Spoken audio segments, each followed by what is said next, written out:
thing that I was going to say is that, you know, and I don't know if we want to go there right now in this podcast or whatever this is, blog. What is this called? Podcast. Yeah.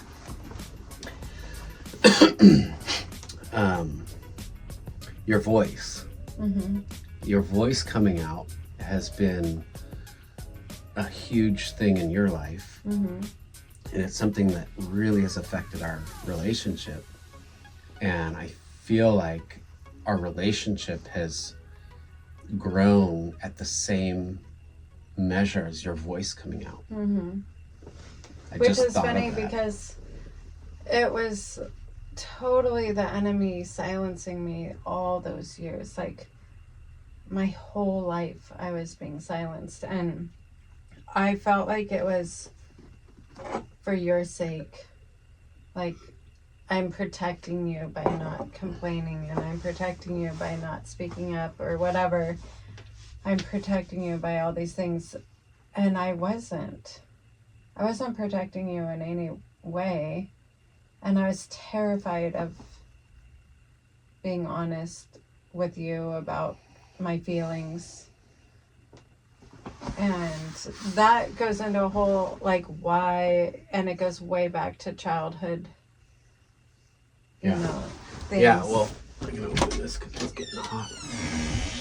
Well, I was going to say, if you feel comfortable bringing that up, because what I just wrote down tonight, remember when we were talking and that I had that TikTok thing open and that guy? Yeah. So the And note that voice. the note that I wrote down, because there was a guy on, I normally don't look at TikTok ever, but I started a TikTok account to post, and I was trying to access my page or whatever it's called, and as I was going, one of the TikToks came up, and it was this guy talking about, and as soon as it came up, he said that he had been molested from age 3 to age 12 by 7 men repeatedly. And he was so angry, and he had so much turmoil inside of him, and that by the time he was 16, he got sent to juvie or prison. He called it prison, but it must have been juvenile hall or something. And the first week he was there, he got raped by 2 more guys, and that like broke him. And then zoom fast forward 11 years later, he's 27 years old, and he gets thrown in solitary confinement for 5 years. And and there's a man in the cell across from him eventually, like during that 5 years, and the man starts ministering to him, which is a miracle. And the man says, "Why are you so angry?" And I couldn't remember the rest of it. But I interrupted her because we were talking and that came up, and I was like, wait, listen to this. But then it had gone or whatever. And she said, what did it say? And I was telling her, and the guy said, the last thing the guy said was, he pointed to his throat and he said, "It's all in here. It's all in here. When you get molested and you're not in control and you can't tell anyone about it, the trauma is trapped in your voice. And you have to use your voice." And he said the guy in the cell across from him got him to use his voice to like start talking about everything that had happened, and it released all the years of suppressing, asking for help, and like letting the voice come out. And I wrote down, because this is true and this is recurring, and I was like, this is a key to healing people who have been abused and who have had to hold secrets their whole life, is the way that they need to, the way of freedom is to release their voice, is to speak out what's happened to them, to get help, to share their story, to announce it, like to just be free from the suppression of their voice. Right. And I know that's been something that you've gone through. Yeah, well, I experienced not something like that, but I did have an experience when I was a child for a few years of having, I don't know how to, I've never said this publicly, but You don't have to if you don't want to. Yeah, I know. It was, how do I frame it? Just, you could say someone that your family knew. Well, when I was young, I did have an experience when I was very young with somebody who was taking advantage of me basically as a young child until I don't know how old it was, and I can't recall the years, but I do know that it happened, and it was for a period of time basically. And it was a family member who was always saying, don't tell anybody. If you tell people, if anyone finds out, I'll go to jail. And do you want me to go to jail? And of course, they were somebody really special to me, and I didn't want them to go to jail. And basically, it really silenced me, just like you're saying. Like, I had to keep the secret. And I know when it stopped. I know the day it stopped happening, and then I kind of blocked it out of my mind. But then I was raised in a church that was very like, children shall be seen and not heard environment for years. And So and that then compounded it. yeah, it kind of compounded all that. Like, no, you don't, from the religious perspective. And then and by the way, I have amazing parents, and it has nothing to do with my mom and dad, and I love them. I talk to them every single day, and sometimes 5 times a day. So just, but and then going into adulthood, I knew I wanted to be a wife and a mother, and I started reading all these books on being a wife, and in the church, like books from the church, and they all said the same thing. Like, don't complain to your husband, pray for your husband. If there's problem, like, do all these things and serve him and pray for him if you're unhappy, and take it to God, and all these things that just kept silencing me. And then we got married when we were really young, and I was terrified to tell Jacob, because when I got married to Jacob, I felt like I was coming from my father's house to Jacob. And We got married when we were both 21. Yeah, I turned 21 the week I got married. So I was just a kid. Yeah. I had no clue. But I submitted to Jacob like he was a father, like he was my dad. Like, I feel so bad for her. Because and I was an immature 21-year-old too. yeah, talk about immature. But I still was like, I came under his authority 100%. Just like, She's amazing. under his authority, and I tried to be that perfect wife and the one that's in all the Christian books and all of that. And Jacob had no clue what I was like, that I'm doing all that. I didn't even know she was submitting to me or whatever. But I was, and he wasn't being what I was expecting his role to be to me. And I was feeling like I was taking on that masculine role and the feminine role. And it was so hard and confusing and hurtful to me. But at the same time, I wouldn't tell him. I didn't tell him anything. I just was silent, literally silent. And that was so destructive. She internalized. It's like the saying, the relationship saying that goes, anything you don't use your words to communicate, you'll communicate in attitudes and actions. Mm-hmm. And she had this attitude of like literally the week after we were married, her attitude was just like, her attitude told me I hate you. And I received that curse, like up until like a year ago even, I would repeat that in my head, like, she hates you. Like anytime you would be like disgusted at me or like show any like sort of attitude, that attitude that you had, anytime you had that attitude, it'd be like, she hates you. Yeah. And like, that was the lie.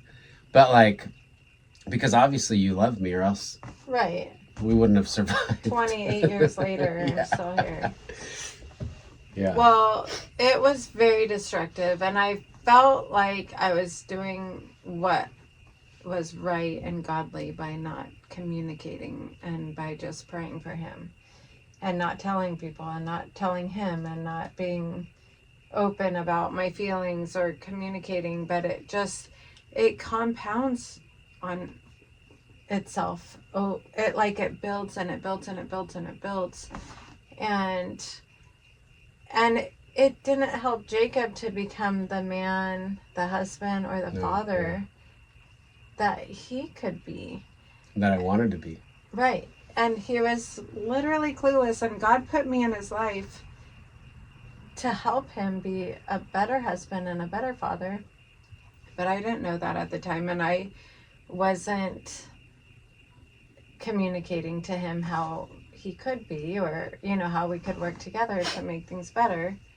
I was just being shut down.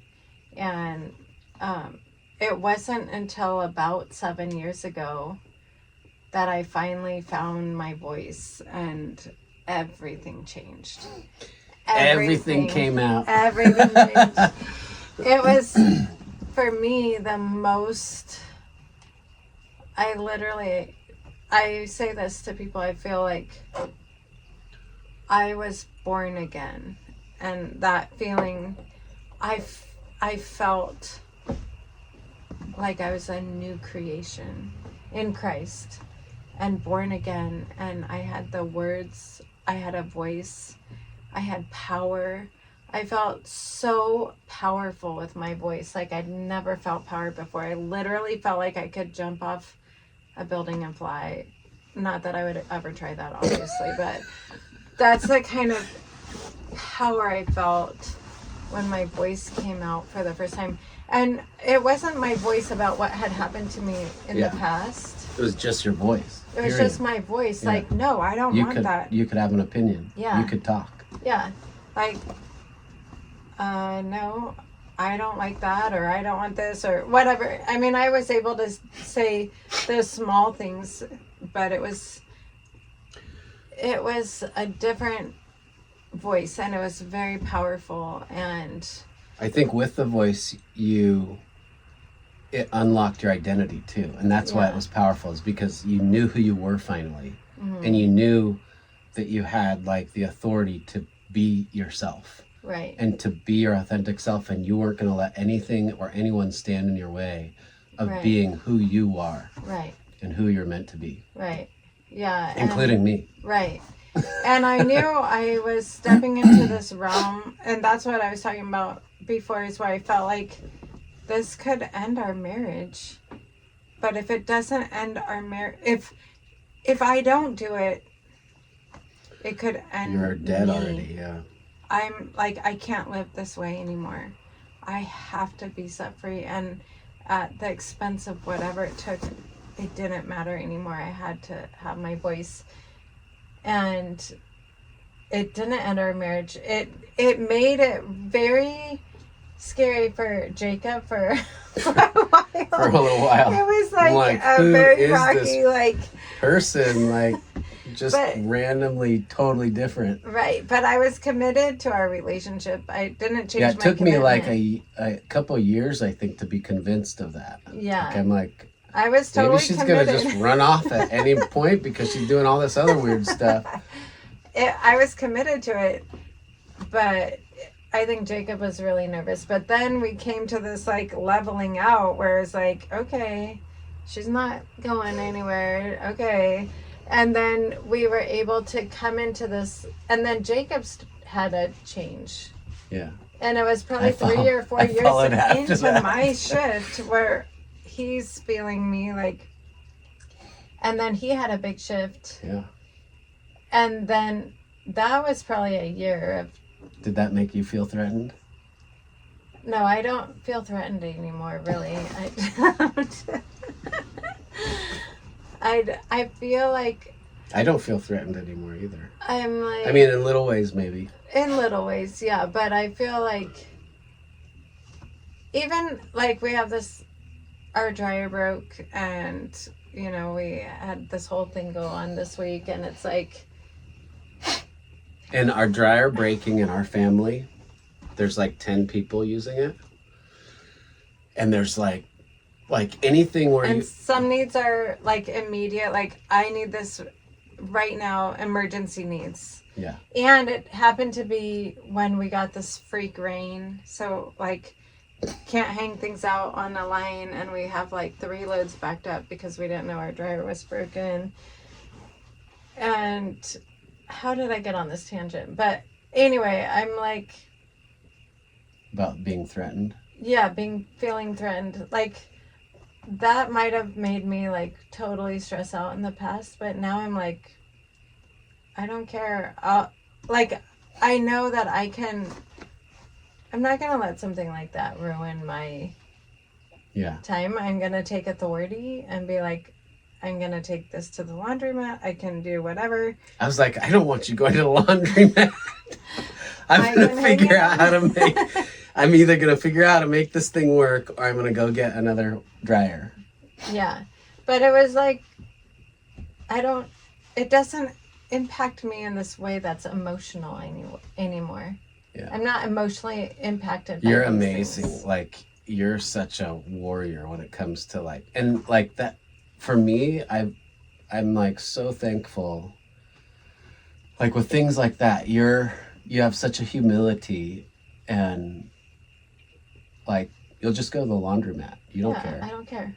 And it's like, It doesn't impact. I'm not gonna blame you. I'm not gonna be offended at you or anyone. I'm not gonna be feeling woe is me. I'm just gonna like, what do I have to do to get the job done? And you're gonna enjoy your life, and you're gonna get done what needs to be done. And maybe I'm supposed to go to the laundromat to meet somebody. Yeah. Or, you know, I don't know. I don't even care.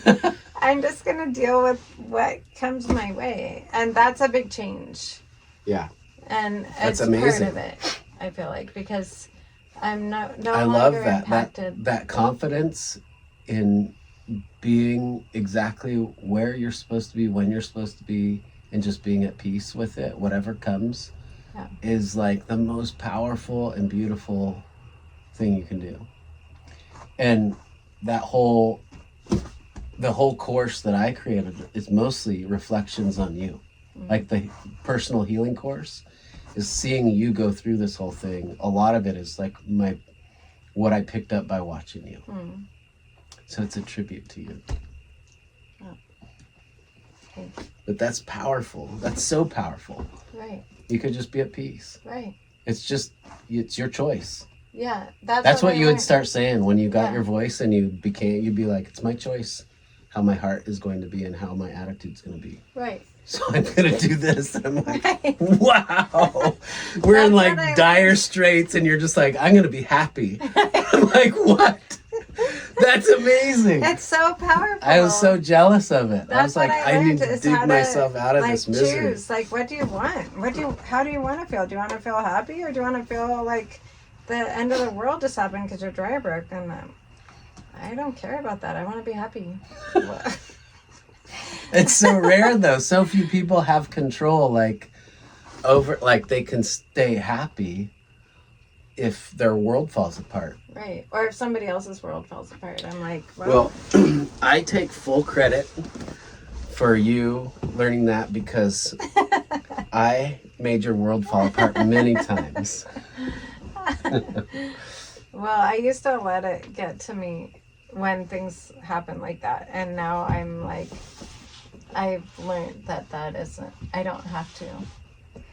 And that was a big shift in our relationship. And you've influenced me in that way too, because witnessing you have that self-control, I'm like, I have to have that too. And I felt ashamed that I wasn't the one leading, at least in that regard. And I'm like, I have to catch up, which means I have to do all this like inner work to get to the place of like not letting dumb external things like take over. And I'm still like, you've seen me, like if I have to work like in a crunched up space when I'm hot and I'm cutting my hands up trying to fix a dryer, even now, I get angry. I know. I had to walk away. I'm like, that's his problem, not my problem. It's like hours of my hands in these little things going like, screw right there.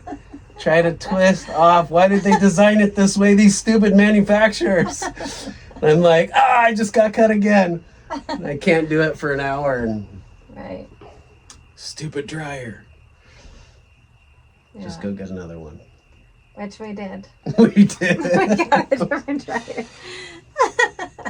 Some of these things. We finally said, F it.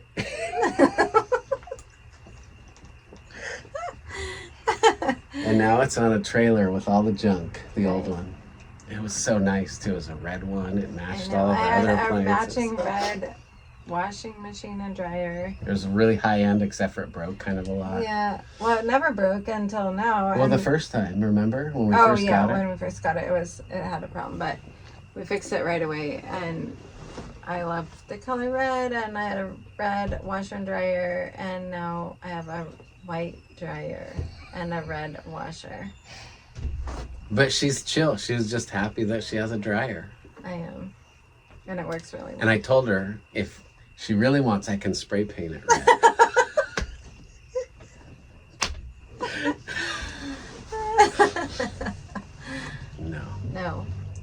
No, what I really want is a is a brand new washing machine that's dryer. white that matches my new dryer. We'll work on that. Yeah. We'll get there someday. Right. Well, I think we could call it a good podcast. I hope you enjoy that podcast. It's been 48 minutes. It's a good time to end.